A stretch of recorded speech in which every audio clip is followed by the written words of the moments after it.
E não tá nem aí pra você aqui, que os Estados Unidos é grande. Pra chegar aqui e desaparecer aqui nessa terra, ninguém te encontra mais. O cara tá no Brasil. E no caso, se você não pagar, quem paga as consequências seria uma família, né? Então isso que tem que ser muito bem pensado, né?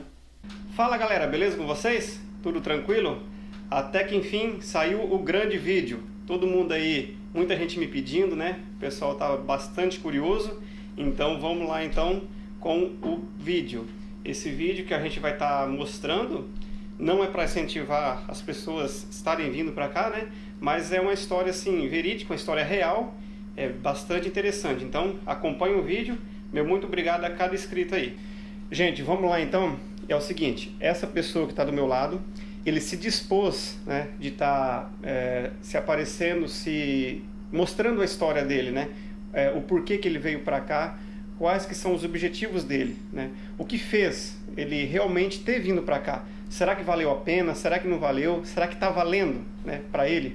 Isso vai ser bom para a vida dele? Então, assim, por isso que a gente quis, né, mostrar um pouco da história dele. É uma história verídica, é uma história que realmente aconteceu e está acontecendo, não é verdade? Acontece todos os dias. Isso, e todos os dias pode ter certeza que tem gente vindo para cá, né? Vindo através do México, vindo através de outros países também. Então, a gente não está incentivando ninguém a vir de qualquer forma para cá, né? Mas assim, é uma história que acontece, como a gente já falou, todos os dias. É bastante interessante assim, a gente saber qual que é a história de cada um. Porque assim, cada um tem uma história diferente para contar. Cada viagem é uma história diferente. Isso que é interessante, né? Então assim, às vezes, mas será que é legal? Tem gente que vai e não dá certo. Tem gente que vai que dá certo e deu certo, né? Então a gente vai estar mostrando para vocês aí. É uma história bastante longa, então acredita aí que vai dar uns 3 a 4 capítulos, né? Mas eu falaria que seria uma série, né? Então uma série vindo pelo México, tá bom? Então vamos lá. Eu não vou revelar ele, por isso que ele está com o rosto tampado, certo? Também não vou falar o nome dele, isso por motivos óbvios, né? Claro, porque às vezes a pessoa se expor demais. Aquela pessoa eu vi no canal do Clébio e ela mora aqui em tal lugar. Aquela pessoa é você que apareceu no canal do Clébio. Então assim, para evitar tudo isso, né? Para evitar qualquer coisa, a gente vamos deixar ele anônimo. Eu vou te fazer então a primeira pergunta, pode ser? Vamos começar. Então vamos lá. Então qual que foi a primeira ideia?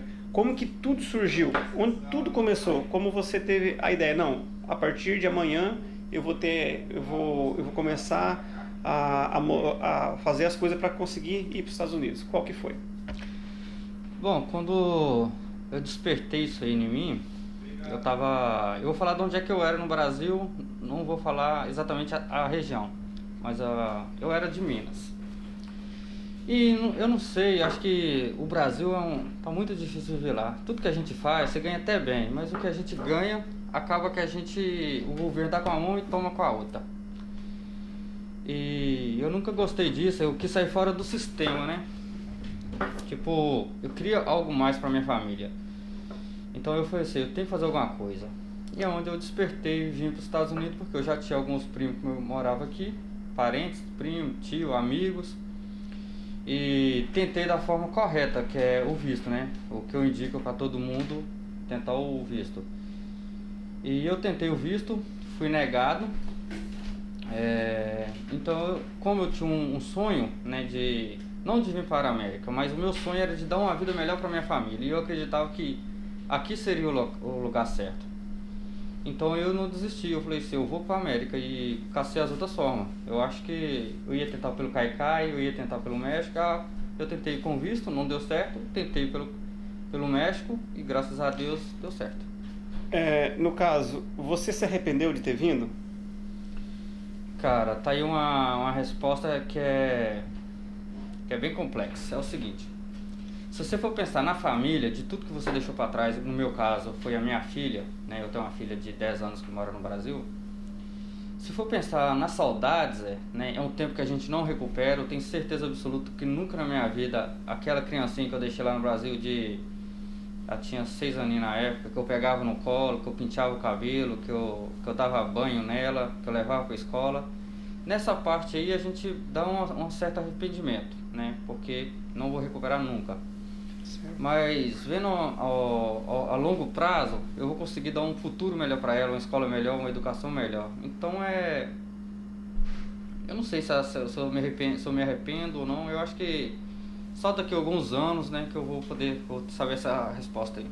Sem dor, sem ganho, como é o ditado, né? Sem dor, sem ganho. Não há luta, não há vitória sem luta. Isso mesmo. Então, assim, pode ser que agora você, eu estou arrependido, ou até mesmo, não estou arrependido. Depois, lá na frente, você vai colher os frutos, né? Então, eu acho que assim, que tudo isso que você fez, que já fez... Tudo é um sacrifício, né? Isso, tudo isso que você já fez e está fazendo, eu acho que lá na frente, no futuro, vai valer a pena sim.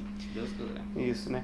Mas, então, qual que foi sua ideia, então? Não, a partir, eu quero conversar com a pessoa para poder ir para os Estados Unidos. Como que você entrou em contato com uma pessoa? Como foi? Ou se é uma pessoa, como que funciona? Bom, em Minas Gerais, na região que eu moro lá, existe vou dizer uma máfia, né? Eu acredito que é a palavra mais correta, né? Um tráfico aí. E são bem conhecidos. Se você falar que vai vir para América, eu acho que não só em Minas Gerais, acho que o Brasil inteiro existe isso. Se você falar isso e falar assim, eu quero ir pelo México, se você começar a comentar com um e com o outro, sempre alguém vai poder falar, eu conheço alguém que leva.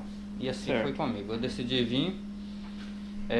Alguns colegas meus já tinham vindo na minha frente, né? Então eu já sabia o caminho, eu já sabia quem eram os caras. Fui atrás do pessoal, marquei por telefone, eles foram na minha casa, me conheceram. Aí eu fui olhar com ele como que era a viagem, se era seguro, qual que era a garantia, né? Você teve que dar algum dinheiro antes de vir ou não? Bom, o valor da minha viagem foi o seguinte, eu paguei os $20 mil. Isso na época deu R$72 mil. Mas como que você paga isso, né? Como que você vai arrancar R$72 mil, que no Brasil é um dinheiro muito alto, e vai entregar na mão de uma pessoa assim que você não conhece? Certo. Já falando em valor, em dinheiro, já vamos aproveitar. R$72 mil. E você trabalhava lá no Brasil, quantos anos você, no caso, demorou ou demoraria para juntar esse dinheiro lá? Bom, para eu levantar R$72 mil no Brasil, é aquilo que eu falei, né? Que o governo dá com a mão e toma com a outra. Eu acredito, meu amigo, que para eu ganhar R$70 mil, eu acho que eu levo uns 10 anos. Eu acho que por aí, se não for mais, né? Se não for mais. Se não for mais, se você não tiver empresa, se você for empregado, ganhar um salário mínimo até, claro, você vai ganhar mais do que um salário mínimo, senão você nunca vai conseguir juntar esse dinheiro, né? Porque você tem muita despesa ali mensalmente. Mas eu acho que por aí, uns 10 anos. Né? Uns 10 anos. Muito bem trabalhado e com um serviço bom, né? E com um serviço bom. Então, como que você paga esse dinheiro para a pessoa, né? Que garantia você tem? Que garantia que o atravessador te dá para você não ficar com medo de perder esse dinheiro para ele? A garantia que eu tive é o seguinte, o cara chega perto de você e fala assim com você, ó, o negócio é o seguinte, a sua viagem é tal dia, né? Você quer ir tal dia? Sim. Então você vai viajar tal dia, da sua casa até no endereço que você quer dentro dos Estados Unidos, que você escolher, quem banca sou eu. Chegou dentro do seu endereço, dentro de 3 dias, meu amigo, você tem que depositar meu dinheiro. Em 3 dias, a partir do momento que você chega aqui nos Estados Unidos. Cheguei no endereço combinado, pagamento à vista. Pagamento à vista. Esse foi combinado comigo. Tem pessoas que perguntam pra mim, mas dá pra parcelar, dá pra fazer isso, ou como é que eu vou pagar? Eu posso chegar e trabalhar? Pô, velho, tudo é combinado. Se você quer vir pra cá e não tem o dinheiro, a pessoa não vai confiar na sua palavra. Ninguém confia, ainda mais nos dias de hoje. Hoje não existe palavra mais, infelizmente. Mas o que acontece? Se você não tem o dinheiro, você combina com o cara. Dá uma garantia pra ele, ele pega a garantia, ele pega um carro seu. Vamos falar que você tem um carro de R$30 mil, a viagem custa 100 mil, você tá devendo mais 70. Ele não vai confiar 70 na palavra. Ele vai pegar uma casa da sua mãe no nome dele, vai pegar um apartamento, ele vai pegar, sei lá, uma terra. Ele tem que ter uma garantia. Uma garantia. Tipo assim, se você não pagar, ele já recebeu. Ele não tá nem aí pra você aqui, que os Estados Unidos é grande. Pra chegar aqui e desaparecer aqui nessa terra, ninguém te encontra mais. O cara tá no Brasil. E no caso, se você não pagar, quem paga as consequências seria uma família, né? Então isso que tem que ser muito bem pensado, né? De certa forma, a pessoa que tiver mal intencionada a dar o calote, né? Tem que pensar em quem tá deixando pra trás. É igual eu falei, é uma máfia. E pra trazer de lá até aqui sem você tirar R$1 do seu bolso, eu tenho certeza que não é barato. Não, é muito caro, né? Porque tem que se pagar muita propina, né? Pra muita gente. Muita é uma máfia muito bem organizada, né? Muito bem organizada. Essa máfia, ela começa a subordinar Deus da polícia, sei lá, das autoridades dentro do Brasil, ela subordina a polícia do México e alguns policiais aqui dentro da fronteira dos Estados Unidos. Até Tanto do aeroporto quanto de cidades, né? Cara, Vários é muito tipos de complexo policiais. isso. Complexo, É difícil, muito isso aí eu não consigo explicar até onde vai essa complexidade. Mas enfim, você viajou da tua cidade, foi para São Paulo, certo? Você foi, não, realmente é isso que eu quero, eu vou me arriscar, tô indo. Isso, né? Aí você saiu da tua cidade e foi direto para São Paulo para pegar o voo, como foi? Bom, quando eu marquei a minha viagem, comuniquei com a minha família, né? Poucas pessoas sabiam que eu ia tentar essa viagem, pouquíssimas mesmo. Quem sabia? Meu pai, a minha mãe, são pessoas que a gente deu satisfação. Meus irmãos, até em si eu não tinha, eu sabia que eu tinha essa vontade de viajar, mas não sabia a data. Então eu simplesmente cheguei para eles e falei assim, ó, daqui 3 dias eu tô indo para os Estados Unidos, pelo México. Então aí eu marquei a data, peguei um carro, o pessoal me buscou na minha casa, fui até em São Paulo de carro, fiquei um dia no hotel, na noite seguinte era o voo marcado. Aí eu entrei no voo em Guarulhos, em São Paulo, viajei a noite inteira, acho que deu 12 horas de viagem de São 12 Paulo. horas. Então, de São Paulo ao México. Ao México, é 12 horas. E quando você foi fazer o check-in, o embarque, alguém perguntou alguma coisa? Por que você estaria viajando para o México? Você percebeu que era só você que estava indo, ou tinha mais gente? No momento ali, não no voo em si, mas antes do voo, ali no caso, no aeroporto. Não, sim. Quando eu cheguei em São Paulo, o pessoal que estava levando a gente, vou falar um nome aqui que todo mundo conhece, os Coiotes, né? Coiotes, isso. O Coiote que estava levando a gente, já por telefone, já comunicou, ó, vocês vão para o aeroporto tal hora e lá tem um grupo que também está viajando igual vocês. Eu cheguei lá, tinha um grupo mais ou menos de umas 12 pessoas e esse grupo já estava até me esperando, não me conhecia, mas da mesma forma que o Coiote me comunicou que ia ter um grupo, eles comunicou também para eles que eu também iria estar lá, ou seja, eles quis juntar a turma lá para ficar todo mundo sincronizado ali. Então a viagem não era só eu, ele praticamente não viaja uma pessoa sozinho, ele junta um comboio de 15 pessoas. São um grupo de pessoas que vai, né? Que vai junto. São vários grupos no caso, né? Tá, então você embarcou, chegou no México, e aí, na chegada do México, como foi? Bom, na chegada do México foi bem engraçado lá. A gente viajar para o México, acho que qualquer cidadão brasileiro consegue viajar para o México por causa da questão da moeda nossa, é bem mais valorizada do que o México, né? Mas quando a gente chegou no México, na hora que eu fui passar pelo check-in lá, a mulher, simplesmente a mexicana que estava fazendo a entrevista lá, levantou assim, gente, quem é brasileiro? Todo mundo nessa fila.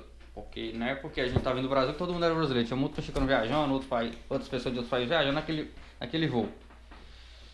E quando a pessoa fez isso, eu falei assim, nossa, deu certo. Certamente eu vi na minha cabeça que era tipo assim, era a pessoa combinada para liberar a gente. Sim. Todo mundo dessa fila aqui brasileiro. E passaporte, ela já foi passando com a sacola. Passaporte. Pegou meu passaporte de todos que estavam com nós. Nessa hora lá, já era combinado entre nós, os que estavam viajando, com essa intenção de atravessar o México sentido América. Ninguém conhece, eu não te conheço, você não me conhece, né? A gente era simplesmente um turista ali. Se dá errado pra você, mesmo você não sendo meu parceiro, você fica na sua, deixa eu tentar a minha, que a minha história é diferente da sua. Era o nosso combinado. E a mulher pegou nosso passaporte e levou todo mundo nessa fila aqui. Levou a gente pra uma sala e falou, vamos aguardar aqui que daqui a pouco a gente vem conversar com você.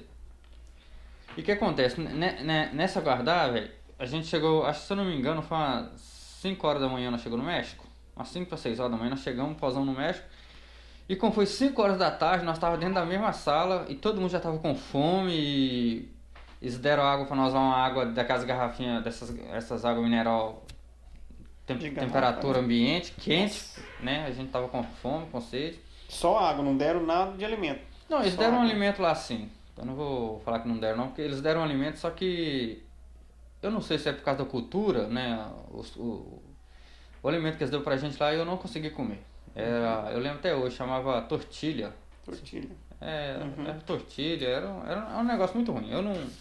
Pra mim tinha cheiro de ração. Então ele chegou perto da gente no final do dia, falou assim, gente, o negócio é o seguinte, ó. Vocês vão voltar tudo pro Brasil.